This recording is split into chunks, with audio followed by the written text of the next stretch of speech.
एक गांव में जब इच्छाधारी नागिन ने दिया एक बच्चे को जन्म, परंतु गांव वालों की इस गलती पर इच्छाधारी नागिन ने जो किया देखकर गांव वालों के पैरों तले जमीन खिसक गई। नमस्कार दोस्तों, स्वागत है आप सभी का एक बार फिर से। दोस्तों सच्ची श्रद्धा से कमेंट्स में जरूर लिखे हर हर महादेव। दोस्तों, नागमणि एक इच्छाधारी नागिन को बहुत शक्तिशाली बना देती है, परंतु कहते हैं कार्तिक पूर्णिमा के दिन एक साधारण नागिन भी बगैर नागमणि के विशेष शक्तियां पाती है, परंतु वो शक्तियां सिर्फ उसी पूर्णिमा की रात तक ही उनके पास होती है। इन शक्तियों के सहारे नागिन कोई भी रूप धारण कर सकती है, कोई भी आकार ले सकती है और कोई भी भारी चीज उठा सकती है। दोस्तों, नागिन महादेव शिव को ही अपना आराध्य मानते हैं। दोस्तों, ये चमत्कारी घटना है उत्तर प्रदेश के एक छोटे से गांव खेड़ागढ़ की। दरअसल ये घटना घटित हुई खेड़ागढ़ के मुखिया और वहां के सबसे धनी इंसान मनीष जी के साथ। मनीष करीब आज से 5 साल पहले एक साधारण और गरीब का जीवन व्यतीत करते आ रहे थे। वो अक्सर जंगल में अपनी बकरियां चराने जाया करते थे। एक दिन बकरी चराते चराते वो जंगल के थोड़ा और अंदर निकल गए। उसी जंगल में एक इच्छाधारी नागिन अपने नाग के साथ एक विशाल पेड़ के पास रहा करती थी। वो नागिन गर्भवती थी। शाम का वक्त था और मनीष जब उस पेड़ के पास से गुजरा तो उसे वहाँ एक तेज चमकती चीज दिखाई दी, परंतु साथ ही वो दोनों नागिन भी वहीं थे। उन्हें देख वो थोड़ा सा डर गया और तुरंत ही वहाँ से जल्दी से घर की ओर भागा। मनीष इतना घबराया हुआ था कि उस समय तो उसने पीछे मुड़ तक कर भी नहीं देखा, परंतु उस रात उसके ध्यान में वो चीज जो चमक रही थी वो बार बार आ रही थी। वो इतना तो समझ गया था कि वो हो ना हो बहुत मूल्यवान चीज थी और अगर मुझे मिल गई तो मैं भी धनवान हो जाऊंगा। परंतु सबसे बड़ी मुसीबत थी वो दोनों नागिन। अगले दिन वो वापस जंगल उसी पेड़ वाले स्थान पर गया और कुछ दूर खड़े रहकर छिपकर उस पेड़ के पास रह रहे नागिन को देखने लगा। कुछ देर देखने के बाद उसने ध्यान दिया कि नागिन तो गर्भवती है। वो उस रात घर आकर सोचने लगा कि ये अच्छा मौका होगा। जब नागिन अपने बच्चे को जन्म देगी तभी वो नागमणि चोरी कर लेगा, क्योंकि उस समय नागिन कमजोर होगी। बस नाग को मारना होगा। दोस्तों, कहते हैं अगर किसी नाग के मुंह की तरफ गोबर मार दिया जाए तो वो अपना होश खो बैठता है।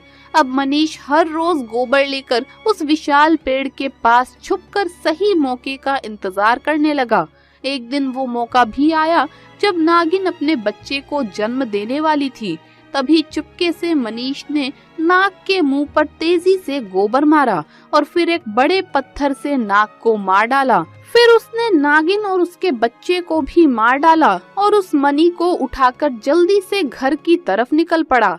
परंतु उधर नागिन किसी तरह बच गई थी और बस बेहोश पड़ी थी।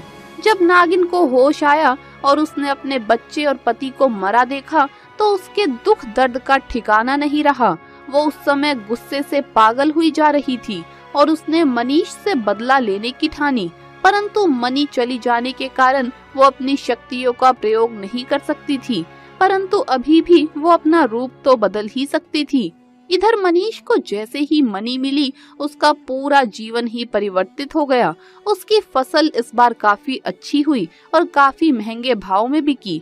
उसकी तो जैसे मानो लॉटरी लग गई हो, क्योंकि जो भी वो धंधा कर रहा था उसे हर जगह से लाभ मिल रहा था और मनीष को पता था कि ये सब उस चमत्कारी नागमणि का ही कमाल है।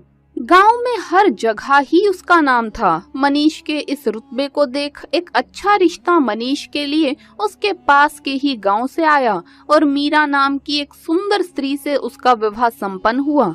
मीरा अपने पति मनीष को बहुत प्यार करती थी और बहुत इज्जत देती थी। दोनों एक दूसरे का कदम कदम पर साथ निभाते। उनकी जोड़ी गांव में मिसाल बन चुकी थी। उधर नागिन भी एक पुरुष का रूप धारण कर दिनेश नाम से मनीष के यहाँ उसका मुंशी बन गया और मनीष का विश्वास जीतने लगा।